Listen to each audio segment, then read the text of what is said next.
मैंने अपने पूर्ववर्ती वक्ताओं के बहुत से विचार सुने, तमाम आंकड़े, तथ्य और कथ्य यहां पर बताए गए। मैं सोचता हूं कि आंकड़ों के विषय में हमें बहुत जानकारी है और सदन के सदस्यों को पर्याप्त जानकारी होती है। मैं इस आय व्यय के अभिलेख यानी बजट के कुछ मंतव्य और सरकार का इसमें क्या गंतव्य है, इसे मैं द्रष्टव्य करने का प्रयास करता हूं। सबसे पहले जब कपिल सिब्बल जी ने शुरू किया था तो उन्होंने कहा था कॉन्टेक्स्ट एंड बैकग्राउंड, यानी संदर्भ और पृष्ठभूमि। कोई चीज कैसे शुरू हुई उसकी पृष्ठभूमि देखनी चाहिए। तो इस संदर्भ में मैं सबसे पहले कोट करना चाहूंगा कि 2004 में जब चिदंबरम जी ने यूपीए सरकार का पहला बजट दिया था तो उन्होंने एक शब्द बोला था जो उनके बजट भाषण में है, quote, the economic fundamentals are strong and the balance of payment is robust. यानी हमने वह पृष्ठभूमि छोड़ी थी जिसमें वो कह रहे थे कि इकोनॉमी मजबूत थी। दूसरा मैं उदाहरण देना चाहूंगा, श्री अरुण जेटली जी ने 2014 के बजट में जो कहा था, the 2 successive years of sub 5% growth has resulted in the challenging situation coupled with the double-digit food inflation to be lowered. यह पृष्ठभूमि और यह संदर्भ था जब हम छोड़ते हैं और यह पृष्ठभूमि व संदर्भ जब आप छोड़ते हैं।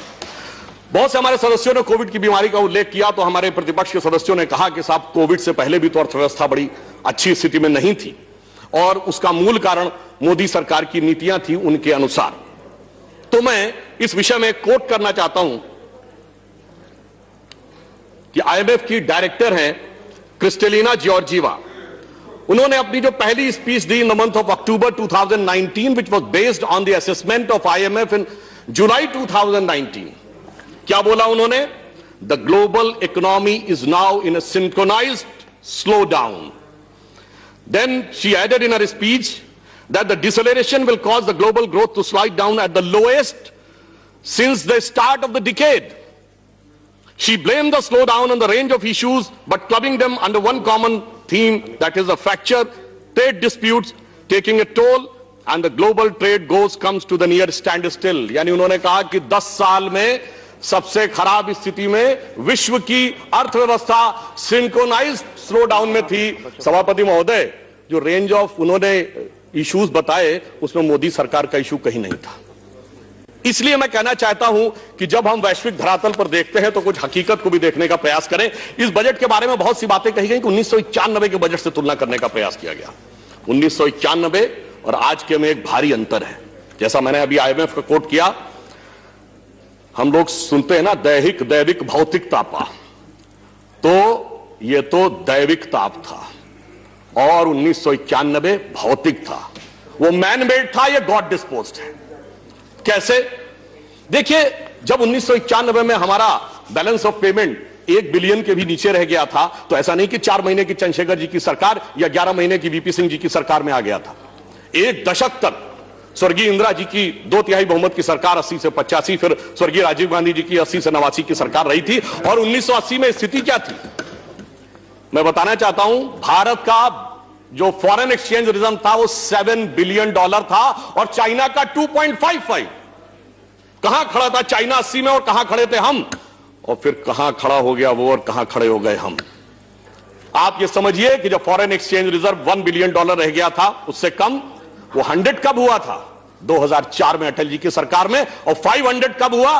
मोदी जी की सरकार में। यह अंतर है कि हमने किस रूप में किस प्रकार से आगे बढ़ाया। और मैं यह भी कहना चाहूंगा कि कोविड काल में जो कुछ हुआ यह तो अपने आप में अभूतपूर्व था, क्योंकि यह मनुष्य जाति के ज्ञात इतिहास की सबसे बड़ी त्रासदी थी। हम सब इस बात से वाकिफ हैं, हम इसमें डिटेल में नहीं जाना चाहते। हम इस बजट में सिर्फ एक बात कहना चाहते हैं कि सबसे बड़ी बात जो वित्त मंत्री महोदया ने की, पूरी ट्रांसपेरेंसी की है। इसीलिए 9.5% का फिस्कल डेफिसिट दिखाई पड़ रहा है। हमने वो कार्य नहीं करने का प्रयास किया कि पूर्ववर्ती समय में 1,40,000 करोड़ के ऑयल बॉन्ड से जो भारत सरकार को पे करने थे, परंतु वह ऑयल कंपनीज के खाते में दिखाए गए और उस कारण से फिस्कल डेफिसिट कम रहा। मगर एक हिम्मत दिखाई है, मैं कहना चाहूंगा, निर्मला जी ने यथा नाम तथा गुणा के अनुसार निर्मलता के साथ पारदर्शी बजट दिया। दूसरी बात, अब आप समझिए, जब कोविड आया तो सबसे बड़ी प्रॉब्लम क्या थी? स्वास्थ्य। और जैसा कि हमारे साथ के वक्ताओं ने बताया, प्रिवेंटिव, क्यूरेटिव और वेलनेस सबका, तो स्वास्थ्य पर सर्वाधिक ध्यान दिया जाना था। स्वाभाविक रूप से यहां पर जो स्वास्थ्य में बढ़ोतरी हुई, तमाम वक्ता बता चुके हैं 137% की हुई। परंतु मैं यह कहना चाहूंगा कि जब हम कोविड की बात करते हैं तो कहते हैं मेडिसिन के साथ साथ लॉन्ग टर्म इम्यूनिटी भी चाहिए। यानी हमारी जो अंतर्निहित शरीर की प्रतिरोधक क्षमता है वो बढ़नी चाहिए। वही तो इस बजट में किया गया है। सबसे ज्यादा जोर इंफ्रास्ट्रक्चर और कैपिटल एक्सपेंडिचर पे दिया गया है, जो लॉन्ग टर्म इंट्रिंसिक स्ट्रेंथ को बढ़ाने वाला है। देखिए, सरकारें बहुत से काम करती हैं, 3 श्रेणी के कार्य होते हैं। एक जो पिछली सरकारों ने भी किए, हमने किए, बेहतर किए, ज्यादा किए, जैसे रोड, रेल, पावर, डिटेल में नहीं आता हूं, बहुत बेहतर किया, बगैर किसी आरोप के किया। दूसरा होता है जो पिछली सरकारों ने प्रयास किए परंतु किसी कारणवश वो अंजाम पे नहीं दे पाए, जैसे जीएसटी, एग्रीकल्चर लॉज भी कुछ लाए थे, नहीं कर पाए। परंतु कुछ कार्य ऐसे होते हैं जो पिछली सरकारों के ध्यान में नहीं आए। यदि भारत को आर्थिक महाशक्ति बननी है तो भारत की ऊर्जा आवश्यकताओं की पूर्ति नहीं होनी चाहिए थी। यदि ऊर्जा आवश्यकताओं की पूर्ति होनी थी तो शायद यह नहीं सोचा होगा किसी ने कि सोलर एनर्जी तो सोची होगी, परंतु सोलर अलायंस बनेगा और उसका नेता भारत बनेगा, यह किसी ने नहीं सोचा था। यह हमारी सरकार ने करके दिखाया और इस बजट में 1000 करोड़ रुपए का प्रावधान दिया है। और इस बजट में एक और चीज की है, हाइड्रोजन एनर्जी का एक कमीशन बनाने की शुरुआत की है। यानी क्लीन एनर्जी की दृष्टि से भारत नए सिरे से कैसे आगे बढ़ेगा, वो एक ऐसी चीज है जो कि उन्होंने इसमें करके दिखाया है। हेल्थ की जब हमने बात की है तो हमने एक ऐसे कमीशन की भी बात की है जिसमें हेल्थ वर्कर्स जो होते हैं, यानी nurses and other allied health staff, उसके कमीशन के लिए भी हमने बात की है। कृषि की बात आती है, आजकल बहुत चर्चा का विषय है कृषि में। अभी कह रहे थे हमारे एक सम्मानीय सदस्य, अंग्रेजों के जमाने की गुलामी, तो मैं सदन को याद दिलाना चाहता हूं कि आजादी के बाद तकरीबन 50 साल तक बजट शाम को 5 बजे पढ़ा जाता था। क्यों? क्योंकि इंग्लैंड में 11 बज रहे होते थे उस समय। अटल जी की सरकार ने आकर वो बदला कि हम गुलामी की मानसिकता से, गुलामी के समय के हिसाब से काम नहीं करेंगे। और मोदी जी ने डेट बदली कि 28 फरवरी की जरूरत नहीं, क्योंकि मानसून आता है तो भारत के अनुसार होना चाहिए। कृषि में हमने 30,000 करोड़ से 40,000 करोड़ बढ़ाया, 16.5 लाख, ये बहुत सारे लोग बोल चुके हैं। चिदंबरम जी ने बोला था माउंटेन्स ऑफ ग्रेन, अनाज के पहाड़ लगे। याद करिए, जब शरद पवार जी कृषि मंत्री थे तो एक बार सर्वोच्च न्यायालय ने कहा था कि अगर सरकार के पास स्टोर करने को नहीं रह गया है तो कृपया अनाज सड़ रहा है, गरीबों में मुफ्त बांट दीजिए। मगर सभापति महोदय, इस समय भी एसेंशियल कमोडिटीज एक्ट था और यह कह रहे हैं रहना चाहिए।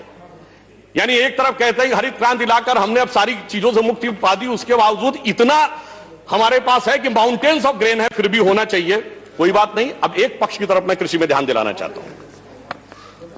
WTO 2013 तक WTO ने जिस प्रकार का शिकंजा हमारे ऊपर कसना शुरू किया था और उसका यह दबाव था कि 2017 तक बहुत सी चीजें मान लें, तो शायद हम कृषि में वो आज सब्सिडी देने की स्थिति में नहीं होते। इस संदर्भ में मैं वर्तमान वित्त मंत्री और तत्कालीन trade and commerce minister Nirmala ji का एक बयान जो इसी सदन में दिया गया, उसको कोट करना चाहूंगा। जब विपक्ष के श्री केसी त्यागी जी ने पूछा था तो कोट कर रहा हूं, passionately answer Shri KC Tyagi that we don't allow our farmer prices और agriculture production to determine by somebody else outside. सिर्फ एक बात आपने कहा है तो मैं इसको समअप करता हूं। अरे भाई, हम तो WTO में जाकर वहां तक लड़े, आप तो रास्ते में जो दिल्ली की सीमा पर बैरियर खड़े थे उसको तोड़ने वालों के साथ खड़े थे। हम तो WTO का बैरियर तोड़कर किसान के साथ, सारे जहान के साथ लड़ने के लिए खड़े। और मैं ये भी कहना चाहूंगा एक बात और, उन्होंने कहा था सब रिच के लिए है, बहुत कहा जा रहा है रिच के लिए। सबसे ज्यादा एक्साइज ड्यूटी किस पे बढ़ाई गई है?